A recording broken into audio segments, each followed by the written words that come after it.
Assalamualaikum warahmatullahi wabarakatuh. Halo semua, perkenalkan kami dari kelompok 9 Micro Teaching Ki Hajar Dewantara. Pada video kali ini kami akan membahas terkait mata pelajaran IPA untuk kelas 3 SD. Selamat menyaksikan. Adapun kelompok 9 Ki Hajar Dewantara, Diani Putri, Dede Anggraini, Era Zando, Febri Susiantika, Husnul Khotimah, Latiho, Riza Pramesti, Mumtaz Anissa, Nabila Anggun Al-Husna, Nurhaliza, dan Reski Febrianti. Makhluk hidup terdiri dari 3 macam, yaitu manusia, hewan, dan tumbuhan. Makhluk hidup memiliki ciri-ciri khusus. Adapun ciri-ciri umum makhluk hidup yang pertama, memerlukan makanan, dapat bernafas, dapat bergerak, dapat tumbuh dari kecil menjadi besar, dapat berkembang biak.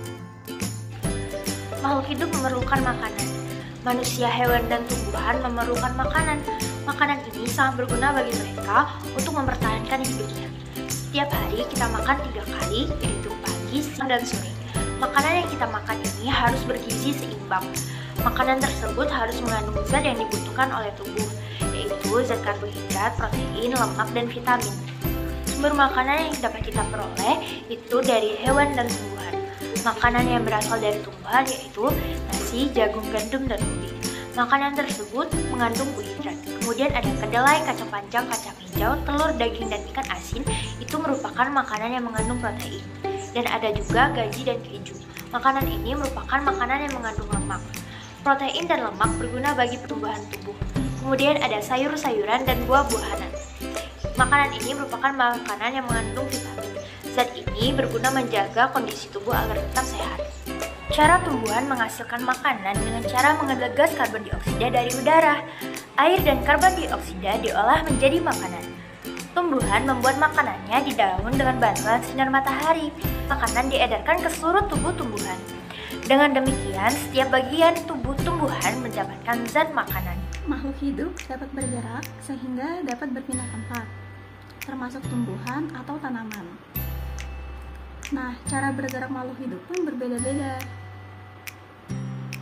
Manusia berjalan atau berlari menggunakan kaki. Burung menggunakan sayap, ikan berenang menggunakan sirip, dan lain-lain. Tanaman juga dapat menanggapi atau merespon rangsangan tertentu dari lingkungannya dengan cara menggerakkan sebagian tubuhnya. Gerak tanaman sangat perlahan, sehingga tidak terlihat oleh mata biasa atau bisa dianggap sulit diamati sekilas. Manusia adalah makhluk hidup yang paling sempurna. Manusia dapat melakukan gerak dengan bermacam-macam cara, seperti berjalan dan berlari. Baiklah, saya akan menjelaskan tentang submateri makhluk hidup bernapas. Jadi sebelum itu, kita harus tahu dulu apa itu definisi atau pengertian dari bernapas.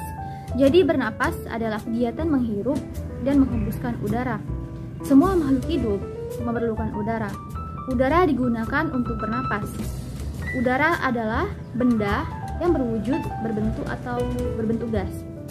Gas untuk bernapas itu disebut dengan oksigen, sedangkan gas yang akan kita keluarkan itu disebut dengan karbon dioksida atau CO2. Gas karbon dioksida diserap oleh tumbuhan. Kegiatan itu terjadi pada siang hari. Karbon dioksida digunakan untuk proses fotosintesis. Fotosintesis ini adalah didefinisikan sebagai proses pembuatan makanan oleh tumbuhan. Manusia, hewan, dan juga tumbuhan memiliki alat pernapasan yang berbeda-beda. Pada manusia bernapas menggunakan paru-paru.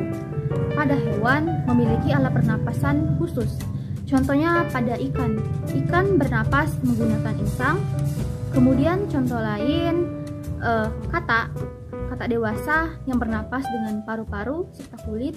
Kemudian cacing bernapas menggunakan kulit. Beda lagi dengan tumbuhan. Tumbuhan bernapas dengan 3 bagian. Yang pertama daun, yang kedua batang, dan yang ketiga akar. Daun pada tumbuhan bernapas atau yang disebut juga dengan mulut daun dan disebut dengan stomata. Kemudian pada batang disebut dengan lentisel. serta pada akar disebut juga dengan akar napas. Ciri-ciri makhluk hidup yang selanjutnya yaitu semua makhluk hidup dapat tumbuh.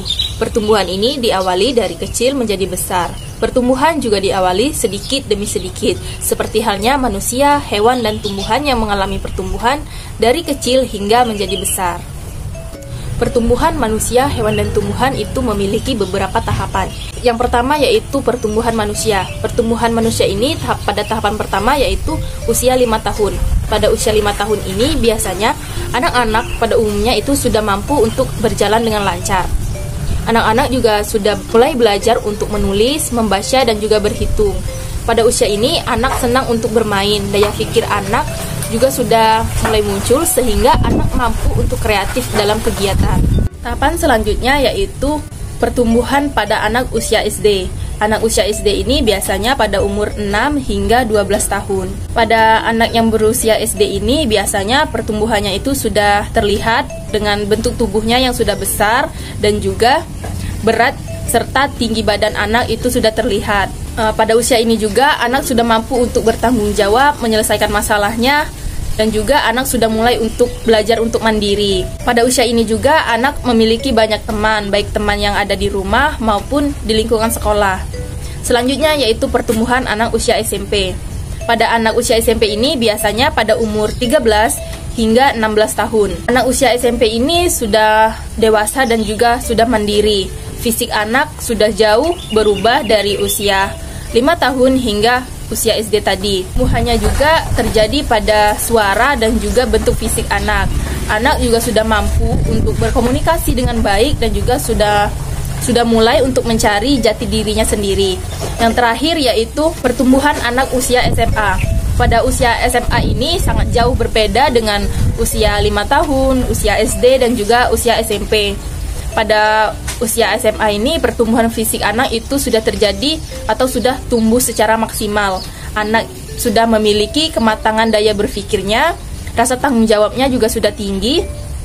Anak juga sudah mampu untuk menemukan jati dirinya. Anak juga sudah berpikir untuk pekerjaan dan juga masa depannya.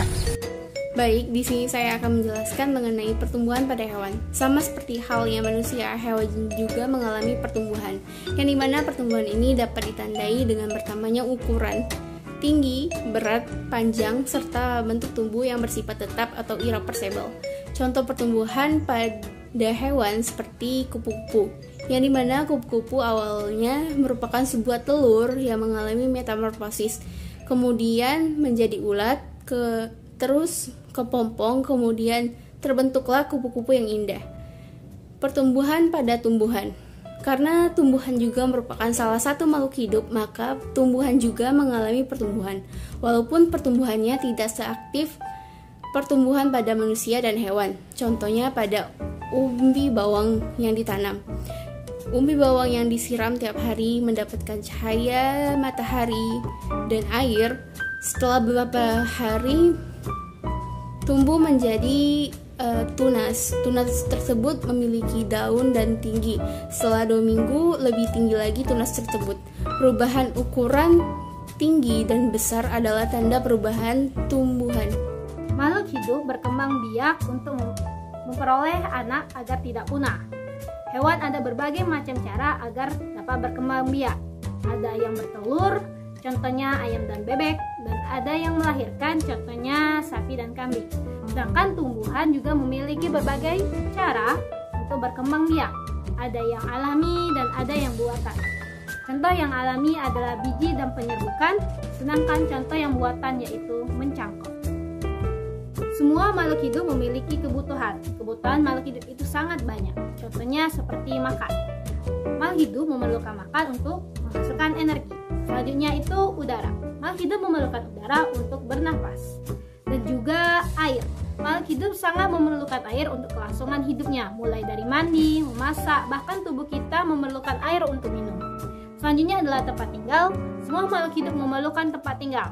Contohnya, semua tempat tinggal makhluk hidup itu beragam, seperti kucing hidup di darat, ikan hidup di air, dan cacing hidup di tanah.